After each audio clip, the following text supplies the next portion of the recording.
Welcome to Plot Twist, the show where we unpack the unexpected turns that shape our careers, relationships, and ourselves. I'm your host, Tiana, leader, speaker, and corporate mom. And I'm sitting down with guests that prove that growth begins often at the twist of a story. Let's dive in. When I was a kid, I didn't see myself speaking to people for a living. Although my uncle swore I should be a lawyer because I love to argue. Growing up, we're introduced to such a tiny menu of careers: doctor, lawyer, police officer. But what about the careers that transcend industries? I mean, nobody was coming into my classroom saying, "Hey, kids, we're going to learn about supply chain optimization or project management." If they had, half the class would have asked, "Is that what the line leader grows up to be?" And the other half would be like, "Do they get snacks?" But honestly, if someone had told me there were careers where you get paid to be organized, ask questions, and follow up repeatedly, little Tiana would have been like, "Say less. I've been in grown folks' business since kindergarten." But that is exactly what today's special guest is inspired to teach young children: project management as a career. So today we have with us Victorious Ndidi Eche. She is a project manager, public speaker, and creator of a unique program that brings project management to elementary school students. So we're going to talk about her corporate career, why she pivoted into speaking, and what inspired her to teach children project management concepts. So, Victorious, before we get into your journey, what's something people think they know about you that always surprises them once they meet you? I think people know that I'm a speaker, but what surprises them is that I'm a dancer too. I love dancing.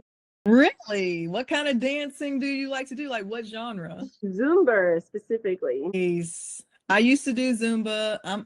Sometimes I'm lazy when it comes to working out, but I mean, it's a great way to work out, gives you lots of energy, different types of beats. Love that. If we were to talk about your life in totality, if your life had a plot twist chapter so far, what would that title be? Probably progress, I think, from adversity to progressing, evolving. Maybe evolving is probably correct. Yeah. Evolving. Yeah. Progressively evolving. Yeah, I don't There know. you That sounds go. like a diva essence thing. We're just gonna jazz it up. So let's go back a little bit in time. Okay. Within your like corporate career, what first drew you into project management as a career? Well, I started my career as an accountant. Well, a step back. I thought I was going to be a lawyer because I always loved to advocate for other people. I had it in my mind that I was going to make this great lawyer and all that. But then I had so many things happen. But when I went to college, I eventually went in for accounting. So in working as an accountant, I noticed that most of the people that I worked with were not necessarily other accountants. I worked with people who were project management managers, different fields, different categories. And I loved the fact that they could see the beginning and the end of a project. Like in some process, as an accountant, I couldn't but see just maybe one part of financial statements, which drove me crazy. I was like, I know how to do the entire financial P&L, everything, but I couldn't see the whole of it because in a corporate job, you can only see bits and pieces, except like you're the chief financial officer where you can see everything. And I wasn't that. So I was like, I love the aspect of talking to people. I'm a people person. So I started taking some classes on project management. I loved it. I love the angle it tilted to purely accounting. There's some budgeting part of it, which I love too. And I was like, I can make this out of a career. It would require me going back to school, well, taking some training classes, updating myself, maybe finding a coach or a mentor. And I did that, and I was able to land my first project management job. And can I tell you how excited I've been about project management? And I can talk about it all day. A never-ending talk. There's always something to talk about project managers. We are all project management managers in one way or the other. Absolutely, we sure are. I mean, if you got kids and you have to get them out the door for school, that's a project by itself. Right. So it is amazing that your drive to see more than the small picture that was in front of you in accounting that one statement, wanting to see the bigger picture, drew you to say, I want to see more, I want to do more? What part of your corporate project management journey shaped you the most? I think communication. And the reason why I say that is as an accountant, you're really not formulated to take over meetings. You're mostly a listener and you're also provide information, but you don't really run the entire meeting. And as a project manager, you can never underestimate the power of great communication, demonstration, standing up, talking to people, the power of public speaking. And I underestimated that skill until I had my first meeting, and it was a total disaster. I had to go back and learn how to speak as a project manager. And that entailed shadowing other seasoned project managers, seeing how things are done, different industries, different ways of conducting meetings. What is the essence of the meeting? Who are our audience? Is it executive summary meeting? Is it an audience for stakeholders or third party vendor? It all mattered who the audience were. So, in detailing and learning about communication, I started understanding the role of project management. There's a lot of versatility to try to pivot and switch gears and make your messaging unique to what matters to that audience that you're speaking to in that moment. Absolutely. Yeah. And with that communication, I think that's a perfect segue to my next question. Was there ever a moment where you thought, okay, this isn't the final version of me? So, in my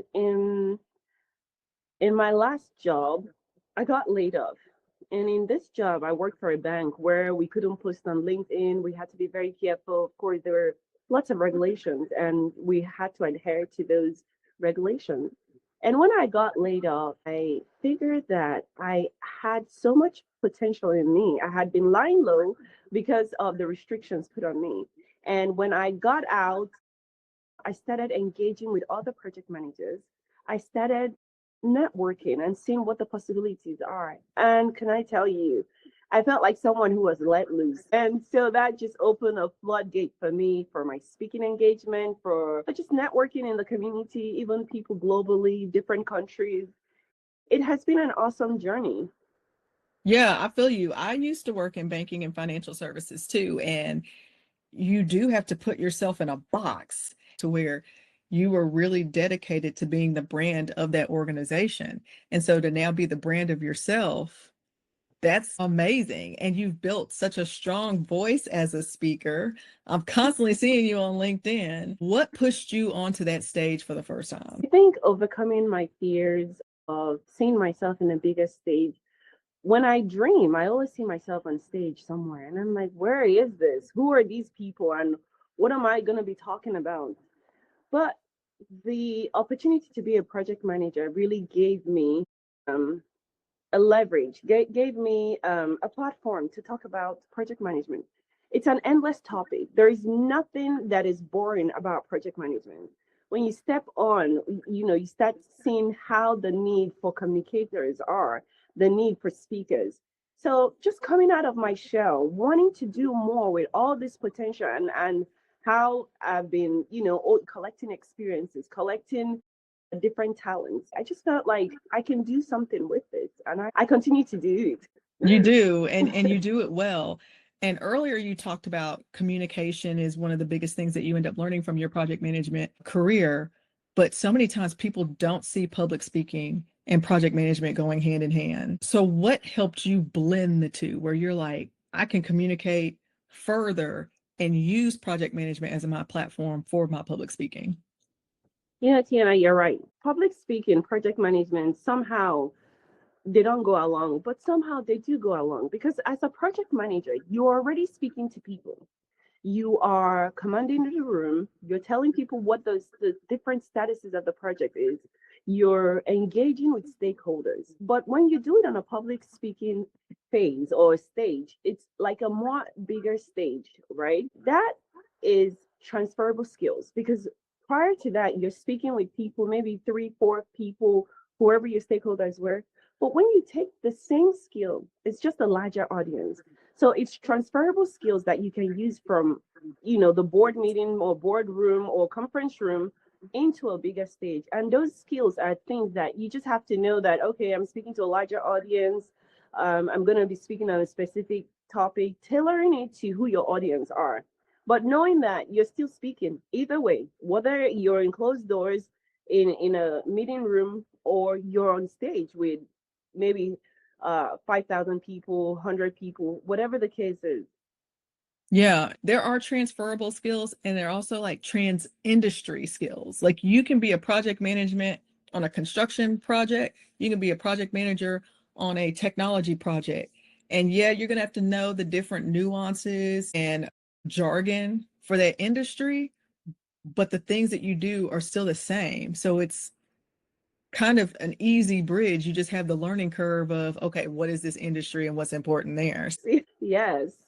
So knowing that it's such a vast horizon, I want to talk about your program for elementary students because at such a young age, a lot of times we think about kids needing just to know the simple things, you know, ABCs and counting 1 through 3. But if you really kind of talk to kids a little bit more, I mean, they can be so brilliant, the things that they can understand. And so your program in turn is also brilliant. Your parents are professors. How did that influence this idea? Where did you come up with this idea? Okay, so yes, both mom and dad are doctors. And, you know, ever since I was a kid, sometimes I'll go with my mom to her lecture room, wherever she was teaching. And I would look at how she held up a classroom and how everyone was keen to her, paying attention, listening, people were taking notes. And I knew in my heart that at some point in life, I would want to teach. I just don't know when that would happen. Pivoting into children and elementary, children are actually problem solvers. And I find it that children are so wonderfully resilient. I think leveraging from my parents and seeing how they were able to take problems and solve them, that really helped me. And then me right now going into elementary teaching or secondary school teaching or high school teaching, it's the same problem solving skills that is, carrying me along, I would say, because as children grow, they change. But those skills that they learn carry on with them. So I was like, it would be awesome if children started learning communication skills on time, writing skills on time, knowing how to solve problems, knowing who their audiences are, looking at time. How do you manage your time well? And how do you get rewarded at the end? I think I categorized it this way. Children love reward, one. Mm-hmm. Children know that if there's a conflict, there has to be resolved or it has to be talked about. That includes communication skill, resolving things, and moving on. But children don't really understand the concept of time. So, what I have done in my program is help children understand these four things and help them see what the delivery of it looks like. Of course, in kid language, not in corporate language. So Right. these are a few things that my program just exposes children to. So what were their reactions the first time you explained project management in kid language? I'm sure you didn't say, all right, kid, here's a RACI. Here's a risk register. How they respond to learning those concepts? I think the fastest way to get a kid to respond is to tell them what the reward is. And when I told them what the reward is, most of them was like, "That's easy. That's easy. I can do that." And there were some that were like, I'm not sure what you mean. Can you explain that again? How? But there are some who are eager for that reward. So you put that reward on where it's visible and you tell them, "Hey, this is what we're working for." Most of them, especially boys, they were like, "That's easy. That's easy. I can do that. I can do that." Okay, what do we have to do again?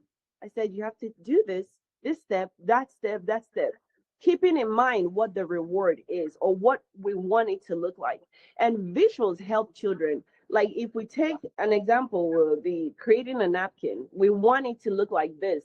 Well, you can't really see that, but we Yeah. want it to look like we have a certain picture in mind and we want it to look that way.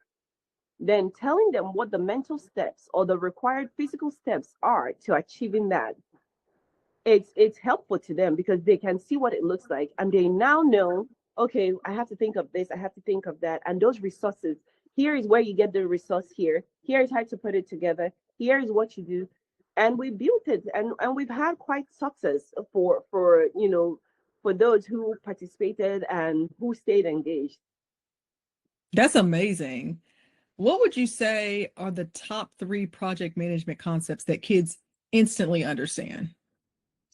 Reward, taking raw materials and building something, and also the concept of solving a problem. So the first one is reward. They Hmm. understand reward. Kids who are used to building crafts like maybe Legos, it's easier for them Absolutely. because they understand how you build on stuff and you get a result. We always try to expose them to Legos first and tell them we're gonna build this with it's all scattered, or kids who know how to build puzzles. Those are problem solving skills.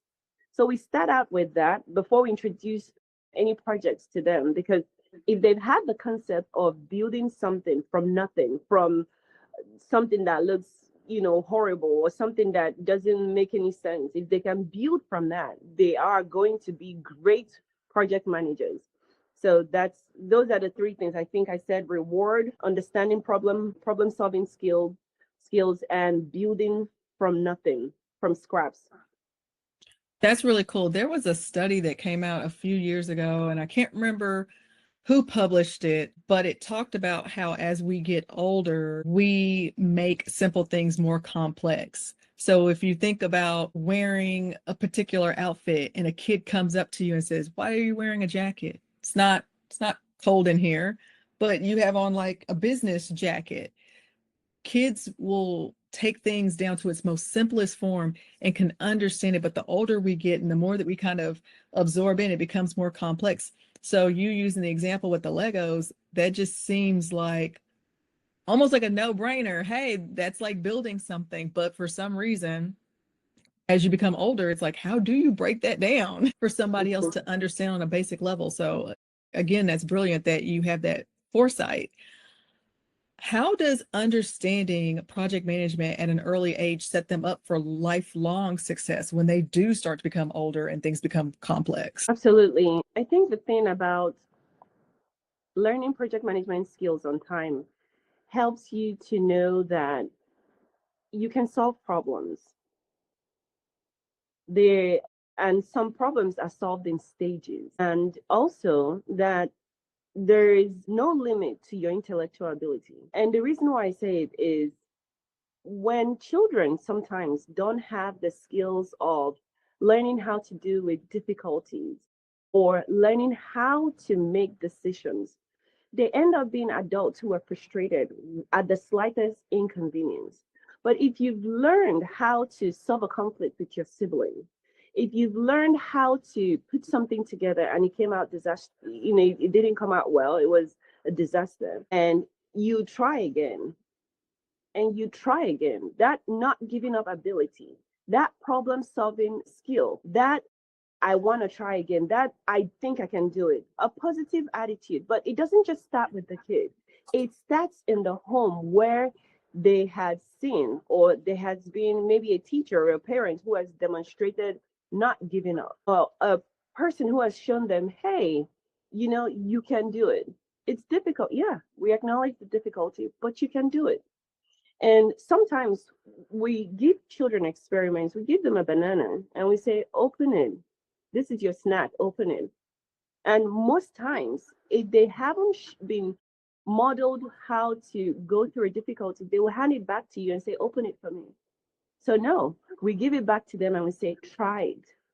When you have tried it and it has not worked, let me know so I can show you how it works. But that ability for them to try it, experience the feel of it, maybe the peel of it, the texture of it, is a skill that you keep building on. Because if you're willing to try something and fail at it, you're going to keep trying at things. And even when you fail, you know that failure is not an obstacle. Failure is find another way, and it keeps building on that. I hope there's a lot of parents listening to that advice there because it is so easy, especially in this generation of parents, and I'm talking about myself too. It's so easy to solve problems for our kids. We see them struggle and we're like, here, just give it to me, I'll do it for you, rather than having them fail forward from that experience. Yeah. Yeah. Also, to instant gratification. We're so used to if I want something, I can get on my phone, click it, it'll be here tomorrow. I loved how you talked about working through state conflict in stages, that you have to build something up. How do you work past working with your sister? And a lot of times our thing is, hey, you two are fighting, you two are yelling, you and your friend can't get along. Just go back to your desk, sit down, whatever the case may be, just instantly shutting it down versus giving them the tools to progressively improve that relationship. Yeah, I really, what you said is true because, and one of the things I'm going to say about that is just giving children, making them aware of good things, making them aware of positivity. For example, there was a girl who always followed her sister around the house, and the sister she followed around the house was so annoying. She's like, "Why do you always follow me around the house?" And she said something, "Because you're awesome." Hmm.